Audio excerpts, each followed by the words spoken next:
Youth Cancer Europe is in a very unique and special position. What interests us is what are the burning issues of the actual patients across Europe. We're living on a continent that's very fragmented with very different healthcare systems, very different care provisions for cancer patients, cancer survivors, and especially for this grey demographic, young people between the pediatric and adult population. So what are the actual daily experiences of young people in Europe living with cancer, and what are those burning issues that are very important for them to solve?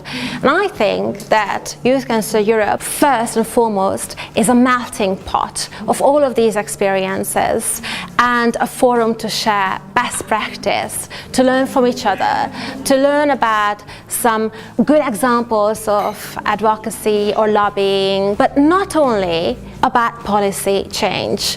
We also want to know what are local patient advocates doing in their own countries, what kind of support do they provide, what kind of peer-to-peer interventions are there possible in different countries, and to learn from one another. If we think about what perspective can a patient bring, being a cancer patient, being young, so what is the value of medicine, treatment, I don't know, the surgery he's taking in his own regard. So it's not just about if he will survive. What's then when you become survivor? You can have late effects, you can have comorbidities, you may have something bad happening to you because your previous process was not done properly. So there are so many issues on the table that currently we do not see that are being tackled at European level, but the goal of Youth Cancer Europe is not so much just to speak. We want to see the action, we want to implement the changes. Youth Cancer Europe is driven by young, passionate people who really want to make a difference for their generation and for the generations to come after them. They're going to create the change in Europe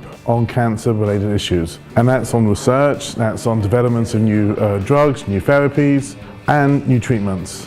Feel free to learn more about us. So we will structure our activities in 4 different domains. On policy level, research, communication, and peer-to-peer support, there's role for everyone. You don't need to be a jack of all trades. We know how to help you, and we know how you could help others. If you are watching this and you are a cancer survivor or a cancer patient who's a young person, please get in contact and let's see how we can work together and maybe help each other out. Thank you.